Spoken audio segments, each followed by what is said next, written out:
મિત્રો, સ્વાગત છે સંગીતા કી સોચ ચેનલમાં। તો આજના વિડીયોમાં વાત કરીશું આપણે એક વેપારીની।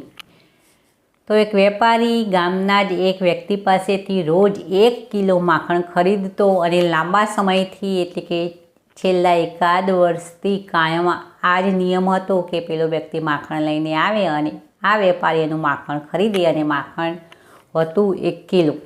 તો શરૂમાં જ્યારે માખણ ખરીદવાનું ચાલુ કર્યું ત્યારે આ વેપારી માખણ તોલી અને લેતો, પણ પછી તો એને તોલવાનું બંધ કરી દીધો અને વિશ્વાસથી બસ આ રીતે માખણ લેતો। પણ એકવાર વેપારીના મનમાં થયું કે સાલું હું આ વ્યક્તિ પાસેથી રોજ માખણ ખરીદું છું, પણ હું એને તોલતો નથી એટલે કે માપતો નથી, તો આ વ્યક્તિ મને ઓછું તો નહીં આપતો હોય એમ વિચારી અને એ દિવસે એ માખણ તોલ્યું તો અને માખણ થયું 900 ગ્રામ, તો 100 ગ્રામ ઓછું હતું।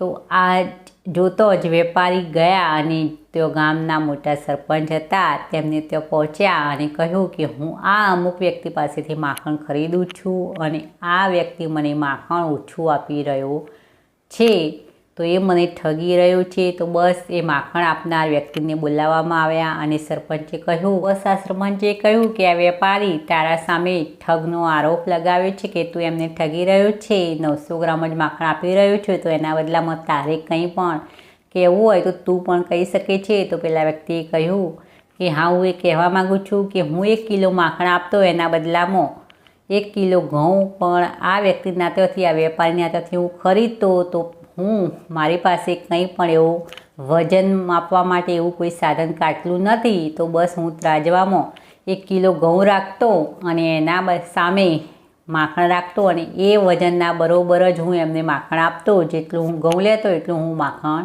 આપતો। તો મારું વજન થયું 900 ગ્રામ, તો કદાચ એમના ઘઉં પણ 900 ગ્રામ જ હશે। તો બસ સાંભળતો જ સરપંચજીએ પેલા વેપારીને સજા સંભળાવી દીધી। તો મિત્રો, આ વાર્તા ઉપરથી આપણને એ શીખ મળે છે કે ઘણીવાર આપણી ચાલાકી આપણને જ ભારે પડતી હોય, આપણે જેવા કર્મ કરીએ એવું ભોગવવું પડે। 1 વાર 2 વાર 3 વાર એમ વાર ઘણીવાર બચી તો જઈએ, પણ કોઈના કોઈ વાર તો સત્ય સામે આવી જ જતું હોય અને આપણા કર્મના ફળ આપણે ભોગવવા જ પડે। તો મિત્રો, વિડીયો પસંદ આવે તો એક લાઈક અવશ્ય કરવું, બીજાની સામે શેર પણ કરવું અને આવી અવનવી મોટિવેશન વાર્તા સાંભળવા મારી ચેનલ સંગીતા કી સોચને જરૂરથી સબસ્ક્રાઈબ કરવી।